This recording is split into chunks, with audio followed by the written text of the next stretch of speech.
Sending email would be pointless. The last thing they needed to do was have their captors see a bunch of email addressed to every possible variant of Peter Wiggin's name at every single mail net that they could think of. And sure enough, by that evening, a lie was telling them some tall tale about a genie in a bottle that had washed up on the shore. Everyone listened with feigned interest, but they knew the real story had been stated right at the beginning when a lie said, "The fisherman thought maybe the bottle had a message from some castaway, but when he popped the cork, a cloud of smoke came out and they got it." What they had to do was send a message in a bottle, a message that would go indiscriminately to everyone everywhere, but which could only be understood by Ender's brother, Peter. But as she thought about it, Petra realized that with all these other brilliant brains working to reach Peter Wiggin, she might as well work on an alternative plan. Peter Wiggin was not the only one outside who might help them. There was Bean. And while Bean was almost certainly in hiding, so that he would have far less freedom of action than Peter Wiggin, that didn't mean they couldn't still find him. She thought about it for a week in every spare moment, rejecting idea after idea. Then she thought of one that might get past the censors.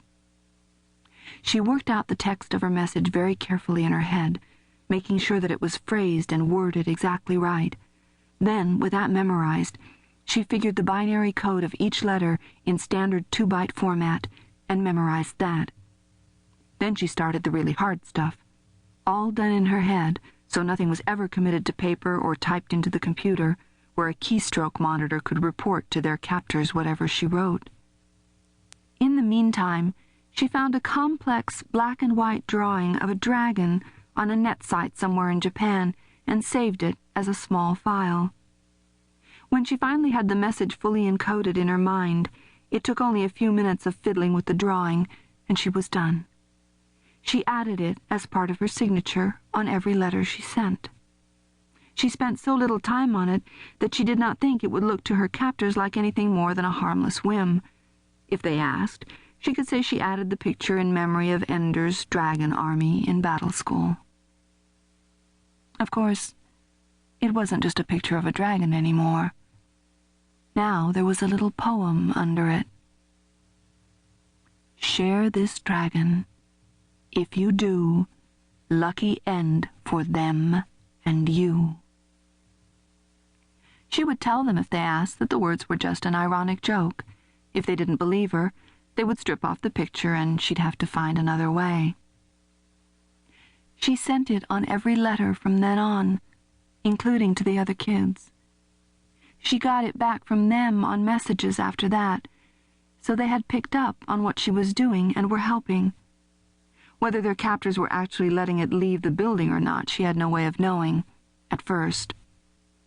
Finally, though, she started getting it back on messages from outside. A single glance told her that she had succeeded. Her coded message was still embedded in the picture. It hadn't been stripped out. Now it was just a question of whether Bean would see it and look at it closely enough to realize that there was a mystery to solve.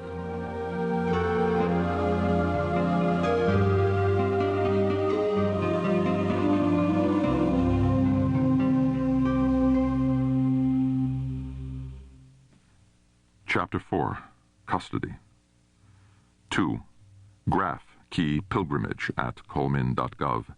From Chamarajnagar key Jawaharlal at ifcom.gov. Quandary. You know better than anyone how vital it is to maintain the independence of the fleet from the machinations of politicians. That was my reason for rejecting Locke's suggestion, but in the event I was wrong. Nothing jeopardizes fleet independence more than the prospect of one nation becoming dominant, especially if, as seems likely, the particular nation is one that has already shown a disposition to take over the IF and use it for nationalist purposes. I'm afraid I was rather harsh with Locke. I dare not write him directly because while Locke would be reliable, one can never know what Demosthenes would do with an official letter of apology from the Polemarch. Therefore, Please arrange for him to be notified that my threat is rescinded, and I wish him well. I do learn from my mistakes. Since one of Wiggin's companions remains outside the control of the aggressor, prudence dictates that young Delphiki be protected. Since you are Earthside, and I am not, I give you brevet command over an IFM contingent and any other resources you need. Orders forthcoming through Level 6 back channels, of course. I give you specific instructions not to tell me or anyone else of the steps you have taken to protect Delphiki or his family. There is to be no record in the IF system or that of any government. By the way, trust no one in the hegemony. I always knew they were a nest of careerists, but recent experience shows that the careerist is now being replaced by worse, the ideologued rampant. Act swiftly. It appears that we are either on the verge of a new war, or the League War never quite ended after all. How many days can you stay closed in, surrounded by guards, before you start to feel like a prisoner? Bean never felt claustrophobic in battle school, not even on Eros, where the low ceilings of the buggers' tunnels teetered over them like a car slipping off its jack.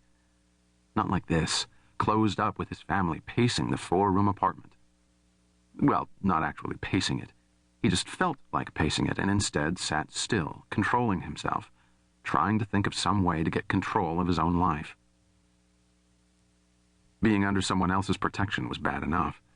He had never liked that, though it had happened before, when Poke protected him on the streets of Rotterdam, and then when Sister Carlotta saved him from certain death by taking him in and sending him to battle school. But both those times there were things he could do to make sure everything went right. This was different. He knew something was going to go wrong, and there was nothing he could do about it. The soldiers guarding this apartment, surrounding the building, they were all good, loyal men. Bean had no reason to doubt that. They weren't going to betray him. Probably. And the bureaucracy that was keeping his location a secret? No doubt it would just be an honest oversight, not a conscious betrayal that would give his address to his enemies. And in the meantime, Bean could only wait, pinned down by his protectors. They were the web holding him in place for the spider. And there wasn't a thing he could say to change the situation. If Greece were fighting a war, they'd set Bean and Nikolai to work, making plans, charting strategies. But when it came to a matter of security, they were just children, to be protected and taken care of.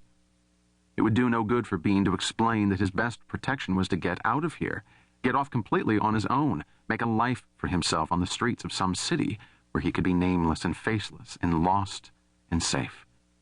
Because they looked at him and saw nothing but a little kid. And who listens to little kids?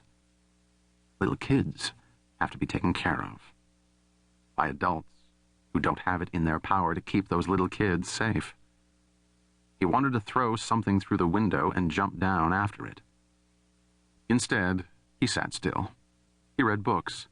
He signed onto the nets using one of his many names and cruised around, looking for whatever dribbles of information oozed through the military security systems of every nation, hoping for something to tell him where Petra and Fly Molo and Vlad and Dumper were being held.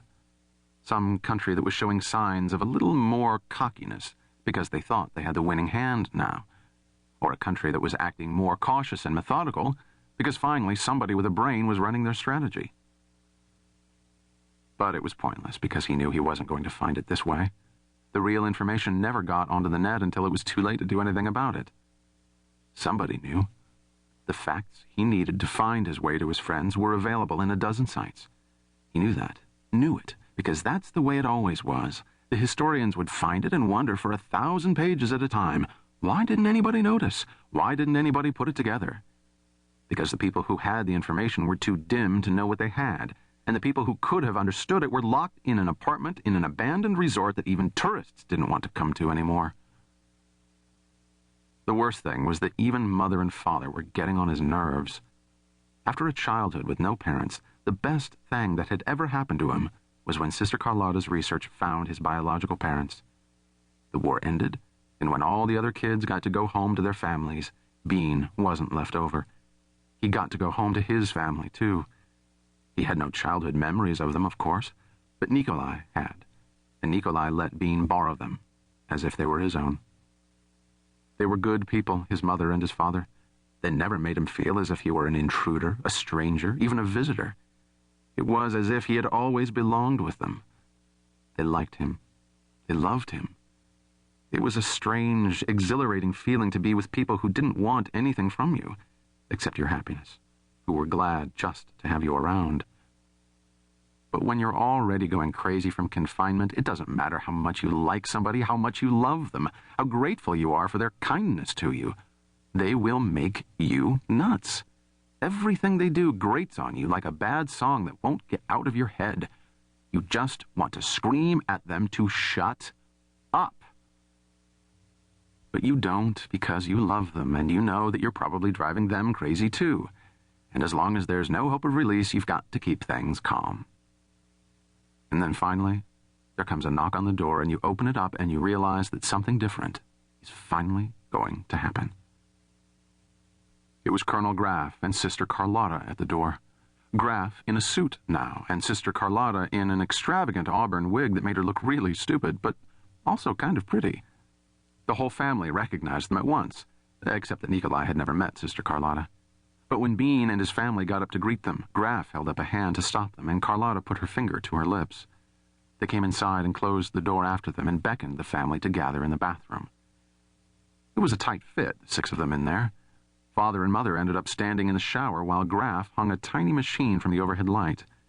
Once it was in place and the red light began blinking, Graff spoke softly. "Hi," he said. "We came to get you out of this place." "Why all the precautions in here?" asked Father. "Because part of the security system here is to listen in on everything said in this apartment." "To protect us? They spy on us?" asked Mother. "Of course they do," said Father. "Since anything we say here might leak into the system," said Graff, "and would most certainly leak right back out of the system, I brought this little machine which hears every sound we make and produces counter sounds that nullify them, so we pretty much can't be heard." "Pretty much?" asked Bean. "That's why we won't go into any details," said Graff. "I'll tell you only this much. I'm the Minister of Colonization, and we have a ship that leaves in a few months. Just time enough to get you off Earth, up to the ISL, and over to Eros for the launch." But even as he said it, he was shaking his head, and Sister Carlotta was grinning and shaking her head too, so that they would know that this was all a lie. A cover story. "Bean and I have been in space before, Mother," said Nikolai, playing along. "It's not so bad." "It's what we fought the war for," Bean chimed in. "The Formics wanted Earth because it was just like the worlds they already lived on. So now that they're gone, we get their worlds, which should be good for us. It's only fair, don't you think?" Of course, their parents both understood what was happening, but Bean knew Mother well enough by now that he wasn't surprised that she had to ask a completely useless and dangerous question just to be sure. "But we're not really," she began. Then Father's hand gently covered her mouth. "It's the only way to keep us safe," Father said. "Once we're going at light speed, it'll seem like a couple of years to us, while decades pass on Earth. By the time we reach the other planet, everybody who wants us dead will be dead themselves." "Like Joseph and Mary taking Jesus into Egypt," said Mother. "Exactly," said Father. "Except they got to go back to Nazareth." "If Earth destroys itself in some stupid war," said Father, "it won't matter to us anymore, because we'll be part of a new world. Be happy about this, Elena. It means we can stay together." Then he kissed her. "Time to go, Mr. and Mrs. Delphiki. Bring the boys, please." Graff reached up and yanked the damper from the ceiling light. The soldiers who waited for them in the hall wore the uniform of the IF. Not a Greek uniform was in sight, and these young men were armed to the teeth. As they walked briskly to the stairs, no elevators, no doors that might suddenly open to leave them trapped in a box for an enemy to toss in a grenade or a few thousand projectiles. Bean watched the way the soldier in the lead watched everything, checked every corner, the light under every door in the hall so that nothing could surprise him. Bean also saw how the man's body moved inside his clothes, with a kind of contained strength that made his clothes seem like Kleenex. He could rip through the fabric just by tugging at it a little, because nothing could hold him in except his own self-control. It was like his sweat was pure testosterone. This was what a man was supposed to be. This was a soldier.